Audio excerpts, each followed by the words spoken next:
Voilà, mesdames et messieurs, merci d'être avec nous de nouveau pour ce salon Secor Expo 2022. Il se passe toujours quelque chose sur l'Agora et vous allez voir, on en a la preuve avec l'organisation Gesivi. Didier Jaffiol qui est avec nous. Bonjour Didier. Bonjour Christophe.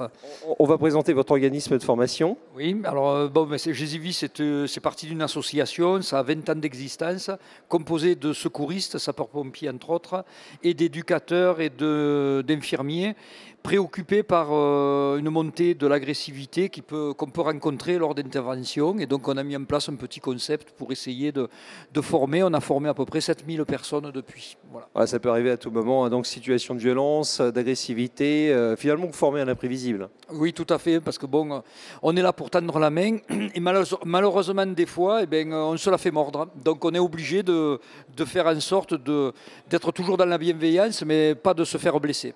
Alors là, on a vos membres d'équipe qui seront finalement les acteurs de leur métier. Oui, tout à fait. Donc, ils sont tous formateurs, sapeurs-pompiers, éducatrices, enseignants. Et à partir de là, on a mis en place cette méthode. On est à peu près une trentaine dans le réseau à travailler sur ce concept. Et il y a 8 enseignants. Alors, technique simple, hein, donc on reste vraiment dans l'efficacité. La formation dans ce genre de métier, ce n'est pas la priorité. Par contre, en 2-3 jours, on arrive à donner des outils à des groupes de 12 personnes, que ce soit des sapeurs-pompiers dans le cadre de la manœuvre de la garde. Régulièrement, on les met en situation pour essayer d'intégrer que malheureusement, on peut se faire malmener par quelqu'un qui, intentionnellement ou pas, peut nous blesser. Elle peut intervenir et avoir finalement une petite hausse émotionnelle, ça peut arriver à tout le monde et il faut parer à tout ça. Alors là, on est dans une première simulation, mesdames, messieurs, simulation donc dans un contexte hospitalier, hein, c'est ça? Oui, tout à fait. Alors dans le contexte hospitalier, là, il y a notre ami Nours qui est en train de fumer. Difficile pour lui de respecter la règle, parce que des fois, avec la souffrance, c'est dur d'éviter de fumer. Et là, l'infirmière qui le repère va lui rappeler le règlement qui est de ne pas fumer dans le couloir. Voilà, on est en intérieur. Hein. C'est parti pour la situation. Bon. Bonjour Monsieur Villemin, c'est l'infirmière de jour, c'est Florence. Salut Florence. Ah mais vous fumez? Ah non mais là c'est pas possible, hein. Je vais pas pouvoir accepter ça Monsieur Villemin. Non. Non. C'est bien que je peux pas sortir. Non, c'est pas possible. Je vais vous demander, je vais vous accompagner si vous voulez à l'extérieur pour fumer, mais là ça va pas être possible. Là. Non, je ne sortirai pas, je peux pas, tu vois pas, j'ai mal, non, je sortirai pas. Écoutez, Monsieur Villemin, on est là pour vous soigner, pour vous aider, pas pour vous contraindre. Donc, si vous voulez, je vous accompagne à la sortie, mais ça ne va pas être possible. Vous n'allez pas pouvoir voilà, fumer là. Là, on va faire des arrêts sur image pour illustrer. Là, c'est une technique d'apaisement, c'est-à-dire qu'il faut être à la juste distance face à une personne et identifier éventuellement le risque si elle n'accepte pas le règlement. Position proactive, c'est les mains en avant. Cette position permet de montrer les mains, montrer ses intentions qui ne sont pas belliqueuses. Mais également, ça va être une position qui permet à l'agent de se protéger si jamais l'individu se jette sur lui. 3 outils de négociation qu'on a travaillé avec les collègues, que je remercie, les négociateurs du RAID, qu'on a validés et qui sont 3 outils simples pour essayer de ramener la personne à la raison. Alors Didier, il faut quand même préciser que vous ne formez pas au self-défense, hein, c'est pas ça le propos. Hors de question, on n'a pas voulu former les collègues à la self-défense parce que justement, Nours, même s'il n'est pas sympathique, c'est malvenu de lui mettre des bourres au pif. On est tous formateurs à un sport de combat, mais au fil du temps, on s'est aperçu que ça n'était pas la meilleure option. Par contre, bien entendu, on n'est ni un hérisson ni un paillasson. Si Nours, comme ça risque de se passer, se jette sur l'infirmière, eh bien, elle a des rudiments pour faire une autoprotection, pour éviter d'être blessée. Voilà, donc on a les mains en protection pour l'instant avec cette distance. On reprend. Monsieur Villemin, s'il vous plaît, soyez coopératif, s'il vous plaît. Venez avec moi et on va sortir ensemble. Je vais vous accompagner à la sortie, s'il vous plaît. Non, écoutez, Monsieur Villemin, soyez gentil. On est là pour vous aider, pour vous soigner, s'il vous plaît. Ça, tu m'obliges à sortir, je ne peux pas sortir. Je ne vais pas commencer à m'énerver. Non, le but, ce n'est pas de vous énerver, c'est de vous aider, de vous soigner, s'il vous plaît, Monsieur Villemin. Vous n'allez pas frapper une femme, s'il vous plaît, Monsieur Villemin. Reculez, s'il vous plaît. Voilà, donc là, en général, le passage à l'acte, ça commence souvent par une bousculade.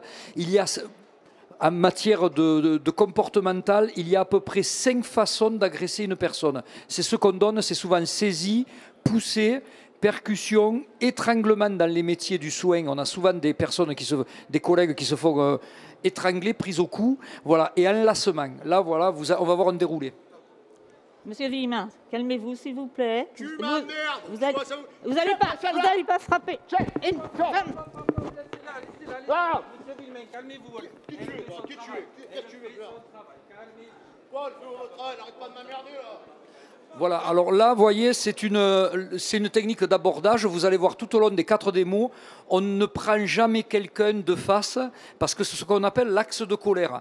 Quelqu'un qui est en colère ou sous l'effet de drogue ou d'alcool va avoir un effet tunnel et il va avoir toute la vision de face. Donc les abordages se font toujours 2-3 quarts. Accompagnement avec bienveillance, mais quand même on va voir que ça peut être un début de contrôle de l'individu si vraiment il commence à déborder. Une main sur l'épaule, une main sur l'avant-bras. Oui, tout à fait, parce que là on a travaillé avec des ostéopathes. C'est une méthode qui permet d'avoir un gain de puissance, même si on n'est pas forcément sportif, en abordant la personne en latéral.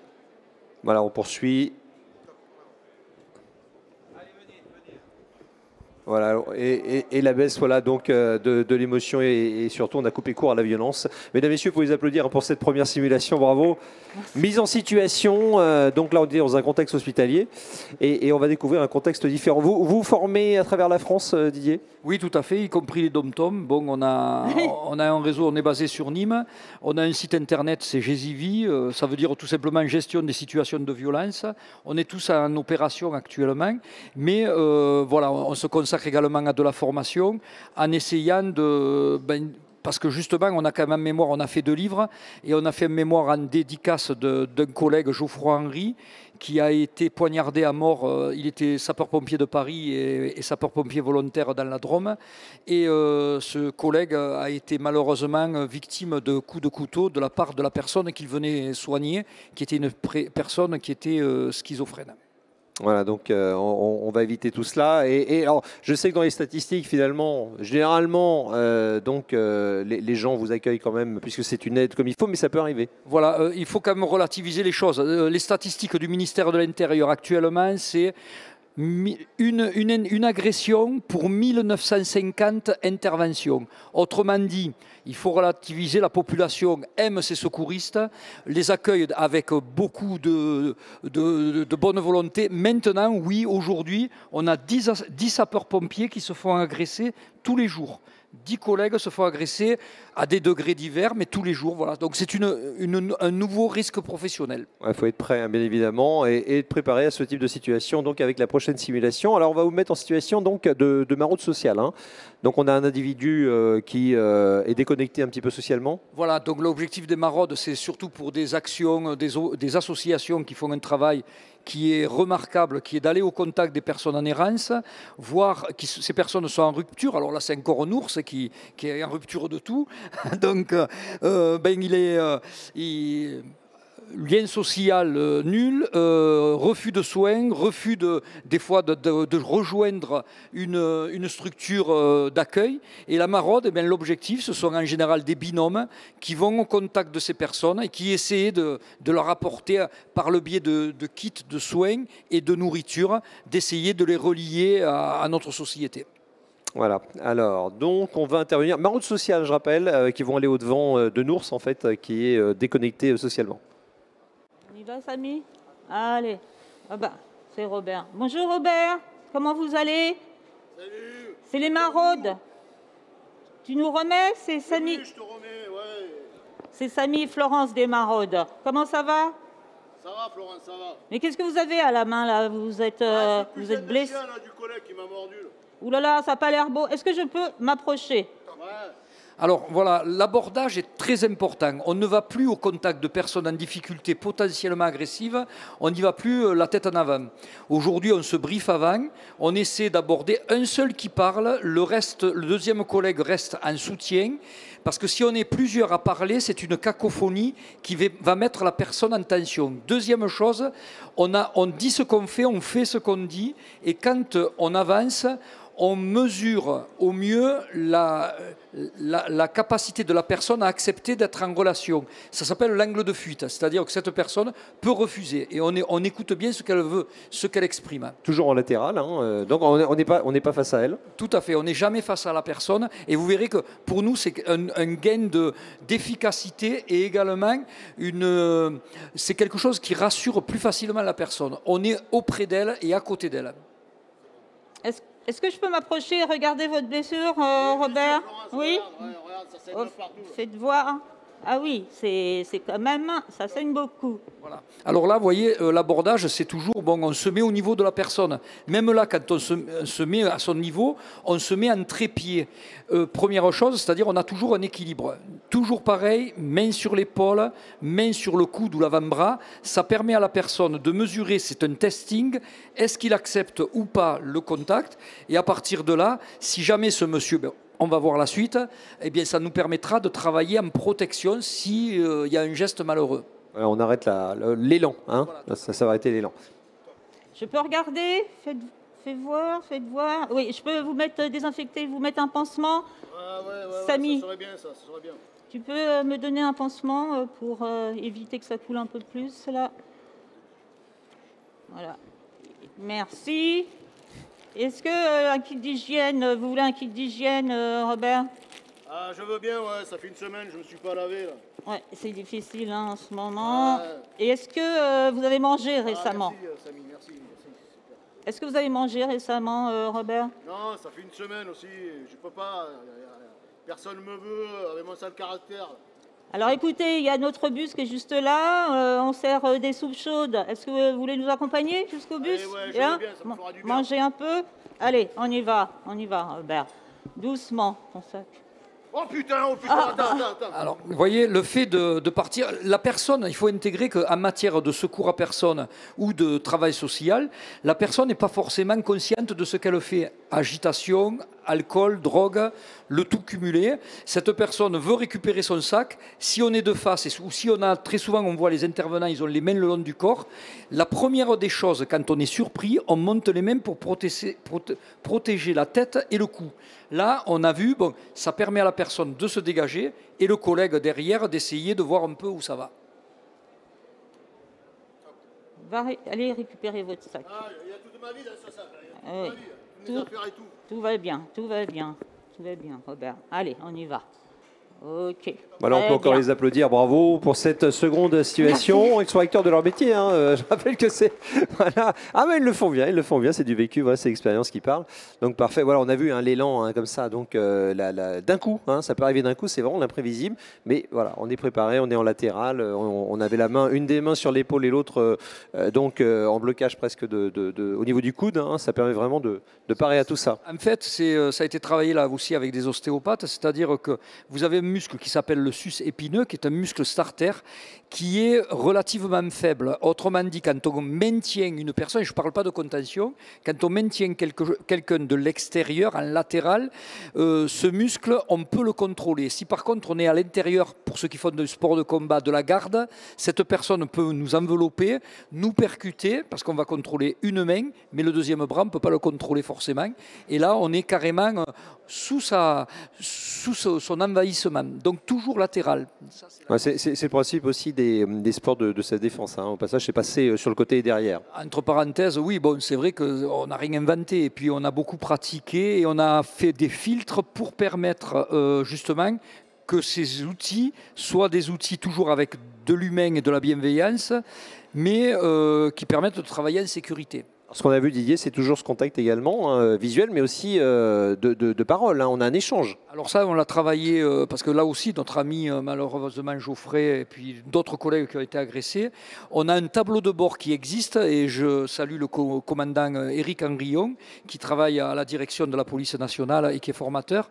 Et il existe un tableau qu'on propose, c'est-à-dire comme un tableau de bord pour un secouriste, le tableau de la colère. On a des items qui nous permettent d'évaluer cette personne, bon, elle commence à décrocher, ça va passer à l'acte. Et ça nous fait gagner quand même des secondes, voire des minutes, pour ne pas s'engager plutôt que de prendre un mauvais coup. Voilà, donc ça c'est utile. Entrée en scène donc de Manon, hein, voilà. Alors on a Sébastien aussi qui vient d'entrer en scène. Alors on a, mesdames, messieurs, donc on a un contexte différent. Nous sommes dans une situation festive. Bon, puisque vous êtes de Nîmes, on va parler de la feria peut-être. Hein, on est à la feria chez vous. Et donc là il y a du monde. Un peu d'alcool quand même. Oui, alors, on boit très peu dans le sud et les férias, c'est pas du tout alcoolisé. Donc, bon, ça, sérieusement, ce sont des événements qui nous préoccupent parce que depuis le Covid, on s'aperçoit reprise du milieu festif avec un emballement. Là, il y a l'alcool, l'excitation, le secours. Là, c'est un poste avancé. Les personnes, alors Feria de Nîmes quand même, il faut savoir, c'est quasiment 100 000 personnes par soirée. C'est des gros dispositifs de sécurité, mais énormément de monde et on peut se retrouver avec un poste de secours avancé très éloigné et le temps que l'unité d'intervention des forces de l'ordre arrive, on peut se retrouver isolé pendant 10, 20, 30 minutes. Donc les secouristes sont entourés d'une foule qui peut être hostile ou un mouvement de foule est toujours compliqué. Ticket départ pour ce poste, 3 équipiers, ils reçoivent un appel pour une bousculade, jeune femme, visage, blessure apparente au visage, ce serait un début de risque. On a très peu à part les caméras, des fois on a très peu de précision. Là, la première des choses, le chef d'équipe briefe son équipe en disant, voilà, on risque de rentrer dans une zone d'inconfort avec des gens qui peuvent être hostiles et on va y aller prudemment. Allez, c'est parti pour cette autre simulation. Nous sommes à la feria de Nîmes. C'est parti. Donc, on part pour une personne blessée, on n'a pas plus d'informations. Vu le contexte, l'heure tardive, on est vigilant sur tout ce qui gravite autour. OK? D'accord. Bonjour madame, vous m'entendez? Asseyez-vous, asseyez-vous. Qu'est-ce qui vous est arrivé? J'ai mal. Ah oui, vous avez reçu un coup sur le visage? Oui. D'accord. Vous vous rappelez de ce qui s'est passé? Tu me passes une compresse, s'il te plaît? Non? Bon, très bien. Ouvre la bouche. OK. Est-ce que vous sentez là quand je vous touche? Oui. Très bien. Bon, écoutez, vous avez reçu un coup sur le visage. On va vous soigner, c'est pas bien grave. Peut-être qu'on va vous mener à l'hôpital parce qu'il y aurait éventuellement besoin de points. On va regarder ça tranquillement. D'accord? D'accord. OK. Allez, voilà, posez-vous là et je vais plus regarder. Est-ce que vous sentez là? Oui, bien? Ça va, ça va. OK. Est-ce que vous avez des douleurs autre part? C'est qui, vous le connaissez? Vous le connaissez? C'est votre père? Bon. Bon, il est énervé là. Il est très énervé, Nours. Oui, il est motivé là. Bon, apparemment, ben alors voilà, ça nous arrive très souvent. Un risque de suraccident, une personne agitée qui arrive avec une. Alors ça aussi, on le rencontre souvent, des personnes qui se baladent avec des cannes ou des béquilles. En fait, ils s'en servent d'armes par destination. Comme ça, lors des contrôles, eh bien, ils boitent et ils passent les contrôles. Le collègue qui fait la gestion de l'environnement va au contact de cette personne. On ne sait pas si cette personne est hostile à la victime ou pas. Apparemment, c'est une personne qui est très énervée parce que c'est sa petite sœur ou sa fille qui a été blessée. Le deuxième secouriste, alors c'est une procédure qu'on utilise au SDIS, mise en place du sac devant en protection, parce que l'objectif, ça va être de se protéger d'un mouvement de cette personne avec cette canne et de protéger le collègue qui, lui, est accaparé sur la victime pour essayer de voir, le chef d'équipe va voir si soit on dégage, on extrait la personne sur un lieu sûr, mais je peux vous dire, des fois, on ne peut pas parce qu'il y a vraiment trop de monde. Donc là, on fixe la scène, protection de la victime, et là, négociation avec le premier collègue qui va au contact et qui va essayer de voir que veut ce monsieur. Donc c'est votre papa. On va le laisser venir vous voir. Hein, vous allez le rassurer. D'accord, hein? Là, il est énervé, c'est normal, il a eu peur. Voilà. OK, très bien. Il va venir doucement, rassurez-le. Hein? Bonjour monsieur, c'est votre fille? Oui, c'est ma fille. Bon, on a regardé, vous inquiétez pas. Elle a reçu un coup, d'accord? C'est pas si grave que ça. On va peut-être la transporter pour faire des points à l'hôpital, mais rassurez-vous, parlez-lui, rassurez-le. Ça va, ça va. Ça va? Il est où cet enfoiré là? Je sais pas. Ça va? Voilà, donc là on gagne du temps, hein. On attend on souhaite très vite l'arrivée des collègues des services de police et puis on essaie d'apaiser la personne. L'arme, ce qui peut être considéré comme une arme, on le met de côté parce que là aussi on a un problème de réutilisation par un autre individu qui veut, voulant bien faire, se balade avec un bâton, voire des fois très souvent des couteaux, et puis il peut nous blesser ou blesser d'autres personnes. Voilà, donc l'objectif, ce qu'on appelle un peu le PTI, protection des traces et des indices, on fixe et on essaie d'apaiser. On n'est pas des policiers, on n'est pas là pour intervenir. On est là pour s'occuper d'une victime et pour travailler en sécurité. Pour le rappel, on est en situation donc, de feria. Il y a du monde tout autour, hein. Il y a du monde partout là. Oui, tout à fait. Là, c'est la prochaine feria et les prochaines, parce qu'en général, c'est toutes les semaines, ça dure très longtemps. Et voilà, c'est des événements. Là, on l'a intégré. C'est un nouveau risque, comme un nouveau risque de suraccident, l'agitation des personnes, voire l'agressivité. Allez, mesdames et messieurs, vous pouvez encore les applaudir pour cette mise en situation. C'est vrai qu'on voit bien la situation, on voit bien en fait votre intervention. Et puis une nouvelle fois, donc des techniques simples donc d'apprentissage. On ne peut pas. Des secouristes, ils ont déjà à apprendre tous les fondamentaux de secourisme, le RCP, la désencarre, comme vous avez vu tout à l'heure pour les pompiers, les éducateurs ou les soignants, c'est les techniques soit éducatives, soit. Donc il faut que la formation soit simple. C'est maximum 3 jours et après des entraînements réguliers sous forme de mise en situation. Là, nous en général, un peu de théorie, mais beaucoup de mise en situation professionnelle. On s'entraîne sur le terrain et on peut avoir même des casques générateurs de stress pour mettre en pression les équipes, parce que le pire ennemi, il n'est jamais en face, il est souvent en nous-mêmes. C'est-à-dire c'est notre peur qui peut nous faire faire des bêtises. Il faut être prêt une nouvelle fois. C'est ce qu'on disait, être formé à l'imprévisible, c'est le cas. Donc on met en pratique régulièrement. D'ailleurs, on a eu quoi sur l'Agora? On a eu aussi donc les premiers secours animaliers. C'était clair, il nous disait, voilà, on s'entraîne avec nos animaux régulièrement pour les habituer. C'est vraiment le principe, on se programme. Alors, nouvelle situation, on est toujours dans un contexte festif, toujours, la feria encore. Oui, on s'en sort pas parce que ça dure longtemps la feria, une semaine, non, c'est ça, un peu plus? Honnêtement, des fois, beaucoup trop. Ça dépend. Si on fait la fête, ça dure pas longtemps, mais si on est de garde, ça peut être long. Ouais. Voilà, il faut un petit peu d'endurance. Donc, on retrouve Nours, qui est vraiment bien dans le rôle au final. Il va devenir comédien et donc on va avoir une intervention pareil dans un milieu, mais là ça va être un petit peu plus, ça va être différent. Voilà, oui, alors ça aussi, c'est une réalité. Là aussi, il ne faut pas exagérer les situations, mais oui, on a eu plusieurs équipages de sapeurs-pompiers qui ont été vraiment agressés par arme blanche. Donc on a un protocole d'intervention justement anticipé pour éviter d'en arriver là où vous allez voir. Ticket départ, personne qui est en état d'ébriété, qui semble blessé, qui est en périphérie des épicentres de la fête. Donc là, c'est des rues, c'est des gars isolés, on ne sait pas trop. Toujours pareil, le chef d'équipe briefe ses gars au départ. C'est-à-dire, on rappelle, on se prépare, on ne psychote pas, mais on se prépare à une éventualité. Gestion de l'environnement et surtout observation du comportement des personnes. Allez, top, c'est parti. On y va, les gars. Bonjour, c'est l'équipe d'intervention. Comment ça va, monsieur? Comment ça va? Ça n'a pas l'air d'aller.